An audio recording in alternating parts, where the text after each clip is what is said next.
All right. Well, that fight is in the books and I need to do a video about it. And I'm definitely not going to go up to my studio and do a whole thing. So I'm just going to go live here real quick for about 7-8 minutes, talk about the fight, and then be done with it because I'm not going to be able to do it tomorrow. Whoa. Whoa. That was a nuclear shot that Jake Paul hit Tyron Woodley with. And if we're looking for the real reason that it happened, it's because Jake Paul set him up for it. Jake Paul set him up for it, and he caught him with an enormous shot. I mean, I was looking at Tyron Woodley after that fight. He looked very, very distraught, looked like emotionally distraught. Embarrassed is how he looked. And I'm going to say, I don't think that's well placed anymore. Like, Jake Paul can bang, dude. The guy he's knocked out every single person he's fought. He has nuclear power, dude. He fought well. He looked a lot better in this fight than he did in the last one. It makes me think that he either got better or he was intimidated in the first fight. Part of me thinks he was intimidated in that first fight. But man, I mean, dude, when you watch the replay of that, you can't get hit harder than that. I mean, that was like Usman and Masvidal, like just an absolutely nuclear shot. That would have turned anyone's lights out. Anyone. So, I mean, the real reason is because Jake Paul can box, man. Tyron Woodley was coming off, 2 weeks of training. I mean, look, I don't even think it matters. Like, when you watch that fight, this is what I was seeing when I was watching it. It was like Tyron Woodley has to wait for Jake Paul to make a mistake. Right? For those of you who were watching me talk about this live, and this is going to sound redundant, I'm doing this as a video that I'm going to leave up. I don't want to go to the studio. So I'm going to be redundant versus things I said on the live. But bottom line is, Tyron Woodley was going to have to wait for Jake Paul to move and do something and leave himself up and open for him to catch him with something big. Jake Paul was doing the exact opposite completely, where he's waiting for Tyron Woodley to get set, and then he's setting him up for things where he's instigating contact. So where Tyron Woodley fought pretty good, he was at the mercy of Jake Paul's movement and where he would leave himself open, where Jake Paul is going to the body. He's sticking him with jabs. He's making himself far away. He's controlling distance really well. And ultimately, I mean, that's one of the heaviest shots I've ever seen anyone get hit with in boxing. It looked like Tyron Woodley's skull was going to literally detach from his neck, man. I'm not saying like Jake Paul can beat Canelo Alvarez, Like, I'm not making any claims about his future professional boxing career. I'm just saying, against a guy like Tyron, who recently got done with mixed martial arts, who's still an amazing athlete and is a decent boxer, not professional. I mean, Jake Paul just decapitated him and then called out Masvidal and Diaz. He called out Masvidal and Diaz. Brilliant. You know how bad those guys, you don't know how bad Masvidal probably wants that fight now? Like, you know how bad Masvidal probably wants that fight?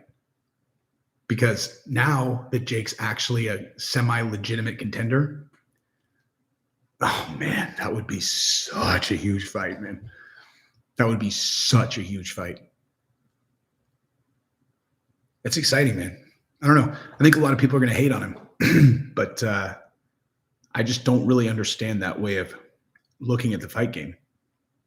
There's a young guy that a lot of people like and a lot of people hate, who's knocking people out and then getting on the microphone and talking shit about it afterwards. If you're a fan of the fight business, unless you have a stake in the UFC, why would that be a bad thing? Like, how, seriously, like, why would that be? Which part of that equation is a bad thing? He's obnoxious, dude. I can't stand him. Right. So you're hoping he'll fight someone that beats him up, right? That's the whole thing. They're fun to hate. It's fun to hate people that you're going to get to see fight. And then you get to watch him go, please let this guy get just blitz. Dude, you know what I'm just thinking about right now? If he does fight Nate Diaz, if he actually knocks Nate Diaz out, that would be insane, dude. Because Nate Diaz has a head that is made out of cement and bricks. Extraordinary chin on that guy. If he got knocked out by Jake Paul here's the thing. With a shot like that, 16-ounce glove, 10-ounce glove, 12-ounce glove, or 3-ounce glove. That shit ain't gonna matter, dude. 20-ounce glove. What the? Hear that? That's Siri listening to me, listening to the things that I'm saying. It's like, I'm sorry, did you say something? Did you say something negative about mandates? Is that what you said? No, I was talking about Jake Paul fighting. Oh, oops. We're not listening. We're not normally listening. Sorry. But yeah. Yeah, man. Nate Diaz is such a weird fight. Because Nate Diaz is he's just gonna bait him. He's gonna bait him. He's gonna Gumby him. He's gonna be hitting him with weird ass shots he's never seen. He's gonna be throwing from weird angles. Tony, thank you. I don't know what to, I have no idea what to make of that fight. The Nate Diaz and Jake Paul fight. I have absolutely no idea what to make of it. Assuming that it actually happened. If he can't fight Nate, who does he fight then?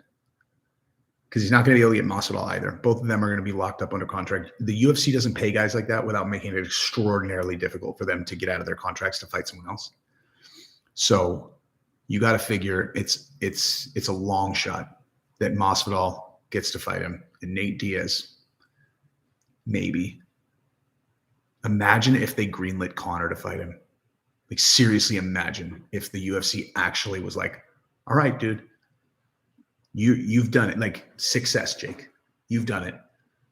But you're going to box against Conor with 3-ounce gloves.